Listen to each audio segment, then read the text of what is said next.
Hi, I'm Mike Writer, and well, this is more or less a bit of a weird week for us, so let's move on to the big big things of this week. First of all, I got to say that as someone in UK, uh, this week's a bit weird because Queen Elizabeth II has passed away. So, and as you can see here, this is news for the week outside of statutory line. Well, let's go back to before to statutory line. First of all, they announced the new rewards for the fleet. This is more or less the official blog post confirming what we had covered last week. Other than there's a lot less information here than was there. Basically, they mentioned that the fleet transfer now actually works to Beijing. The Klingon fleet should now find it a lot easier to get the transporter officer to get them to beam out. There's a bug where you basically have to study the right particular spot before you can get beam out. And the only thing that's brand new in this whole thing, fleet specific missions that now have their own section in the mission journal. I'm not entirely sure what that really means, but we're thinking it's but we do think it's going to make it a bit easier to not find the fleet missions. Which they certain bug relating to the rare Romulan embassy bridge officers that come very rare when commissioned. Don't worry, if you already have one of these, they're going to stay there. Yeah, and they're going to be new, very rare quality Super One officers at the embassy. This basically is a big pile of fixes from the embassy bridge officer station, basically.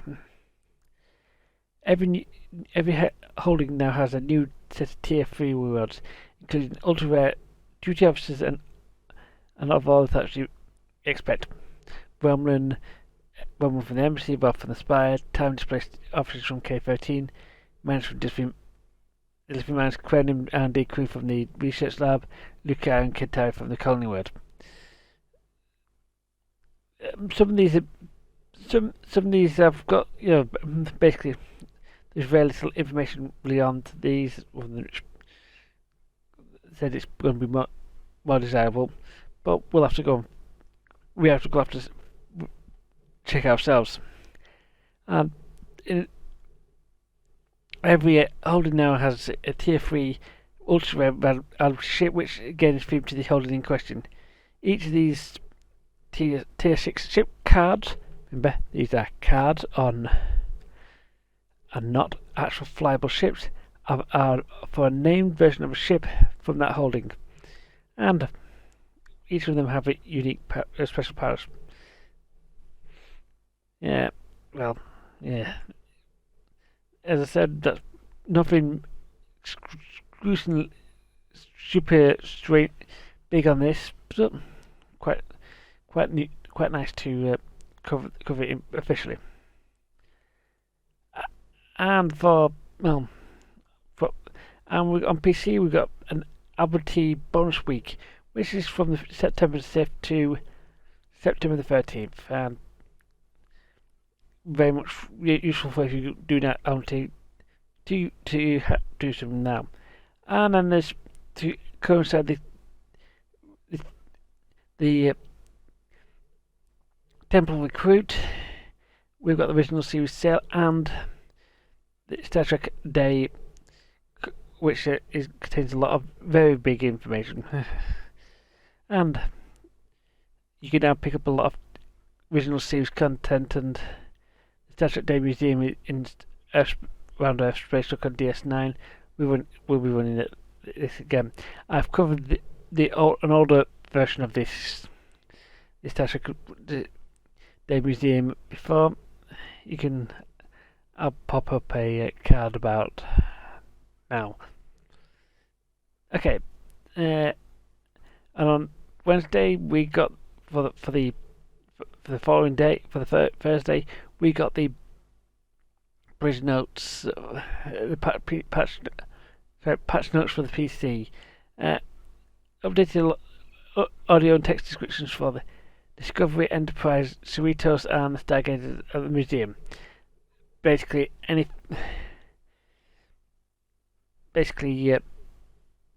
half the ships, some new ships had old dialogue and didn't have voice lines from the shows, which everything else had. Also had some costumes from the Riser events not appearing properly, so basically, which basically is not particularly, which could be annoying for those who want to do that. Well, even more. So basically, beachwear, Riser stuff for the Discovery Klingons. Now comes another thing we covered last week: Elite Bridge Officer Training. This is official now, and well, I'll quickly run through it.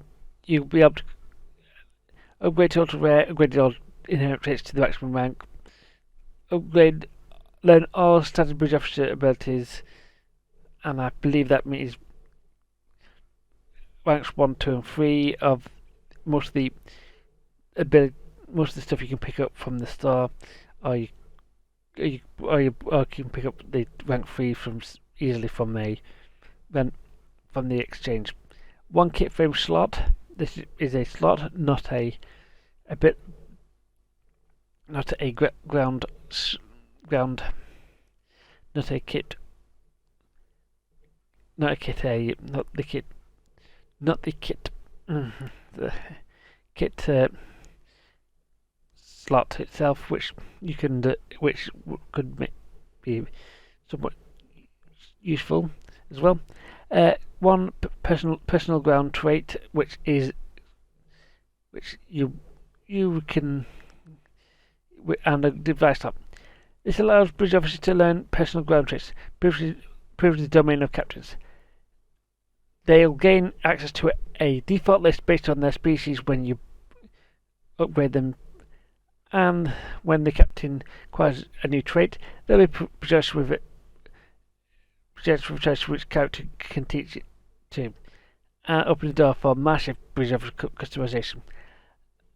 My problem is basically there's only a dozen places where you can bring a bridge officer crew, and most of that is stowaway missions. And it's basically New Romulus and a few other places, and that is why it's been. A lot of people aren't putting a lot of money, not really thinking about adding too many of these in, and there are reasons for why you should and should not upgrade every bridge officer if you so wish. And I believe, yeah, that is it. Now we're moving on to consoles. On Monday we got the announcement of a R&D Junior Officer weekend, or should I say week. Yeah, I think Kales needs to check some stuff out. Just reread it again, because that's a week, not a weekend. Then there's patch notes. These are basically last week's PC patch notes, and basically fixed an issue during cold call, clothing for some of the Discovery captains, and also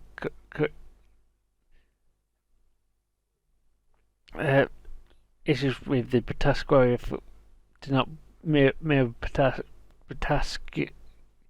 outfit not working right hand, and same with this Shots Terran not working for all players.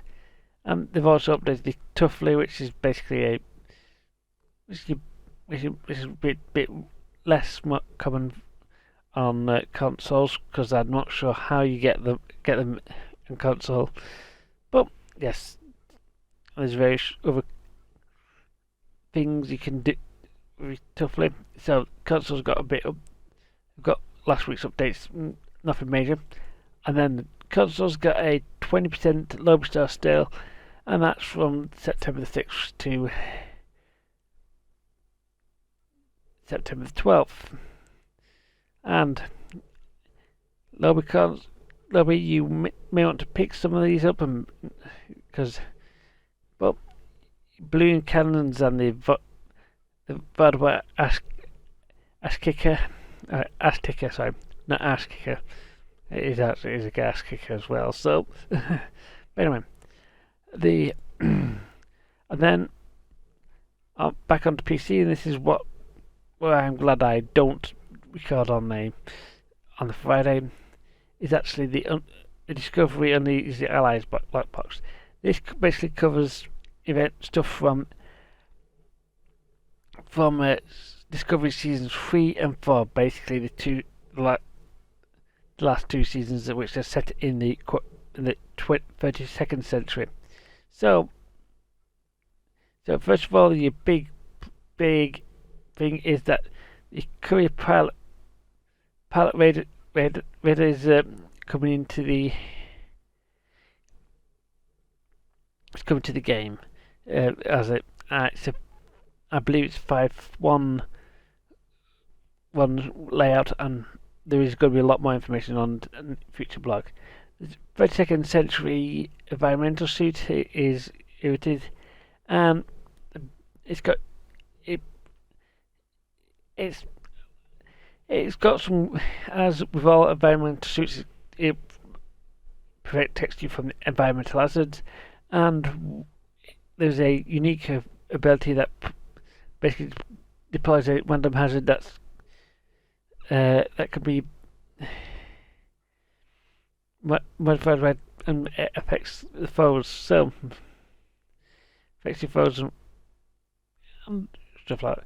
Then there is the micro dark matter anomaly. This is a bit weird, but this basically is effectively a gravity well, and not many people are too sure about this one yet. But that's a universal console, so you'll be able to put it on any ship you feel like. But I think it's going to be more commonly found on the science ship. Unlikely Starship trait. This basically is a Starship trait that basically increases healing when you as you go. I'm not sure how good or useful it is. And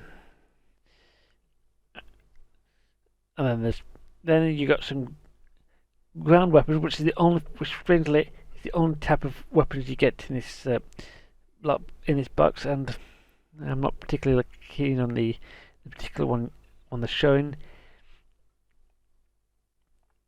And some of the weapon packs will contain a courier pilot Vader band shield, and got some looks. And then there's a universal kit mod, which is a blade beetle swarm, which basically drops little beetles, and they fire saw blades at someone.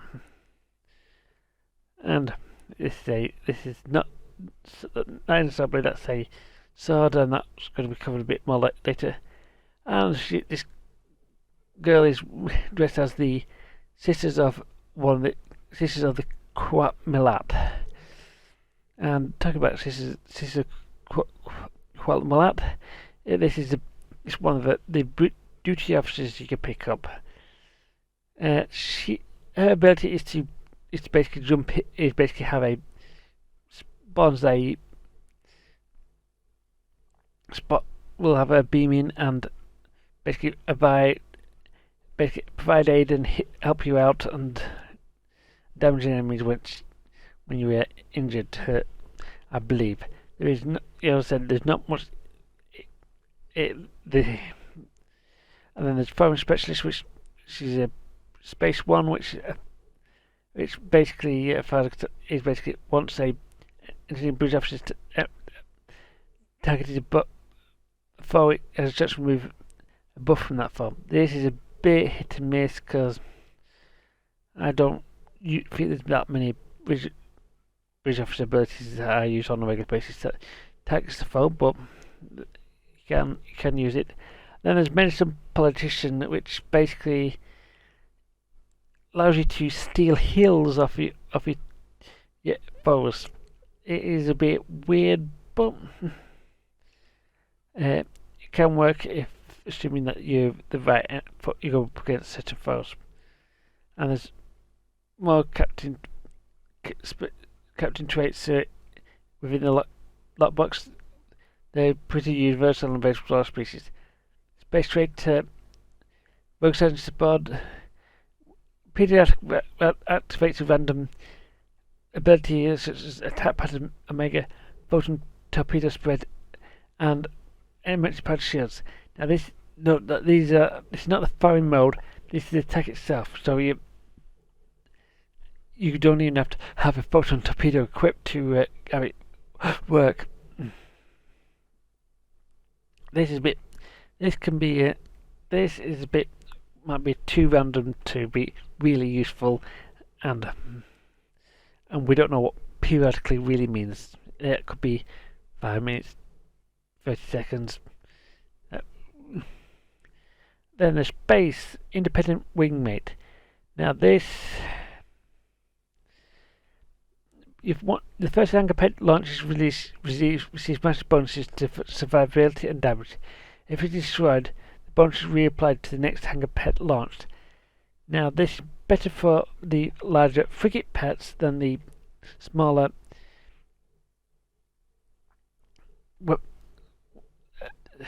fighter pets. Against there's the next one space traded against all odds. Because he'll gun targets at a lone hull. If you're a healer boat, which is very rare in this game, you might want to consider this, but it's only considered useful in PvP and if you are a healer. Ground, meditative calm, increases exposure chance.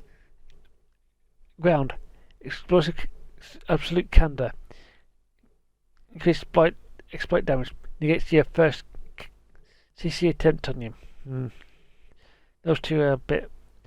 They could be used pretty nicely, but I'm not sure if they're going to be. I'm not a super big ground get person to know if it's the best thing to get. And then there's ground accepts no sacrifice, which is targets low health. This is somewhat you can probably get on a healing bridge officer, but personally I think it might be a bit expensive. But if you want to build a healing bridge officer or healing captain, it's decent to use. But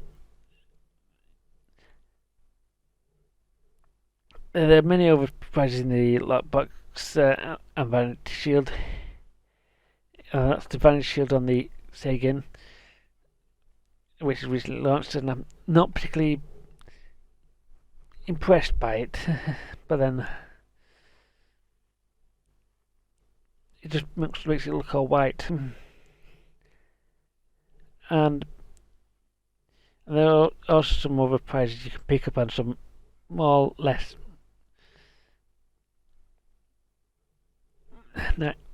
other things. And the obviously has got a new item to purchase, and that's the Quatmalat sword. And this is the sword that you get this here, and if I can tell, it's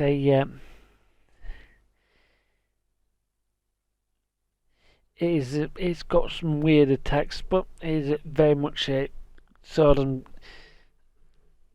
it is basically a weird thing, because although admittedly it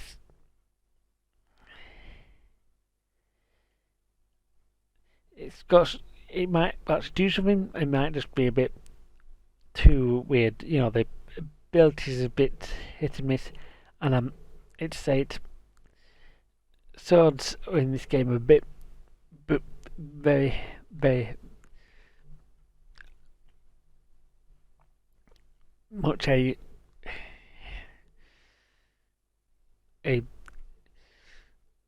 double-edged thing, because you can easily get yourself into a position where you are trying to get into a fight and get killed before you can get to do any damage.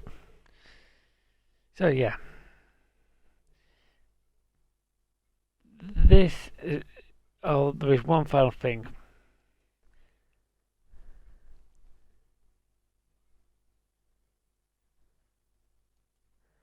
This is this was the Star Trek Day earlier this week, and well, they had another trailer and showed off some things with the new Mirror, the upcoming Mirror storyline, and also announced a big date. And yes, that is Wil Wheaton, aka Wesley Crusher. And yes, the big information is that the big news will be the big update will be happening September the 13th. This also means that September the 16th episode is going to be one of the episodes from Ascension's updates. So, anyway, this has been Mike Shetwaiter. See you guys next time.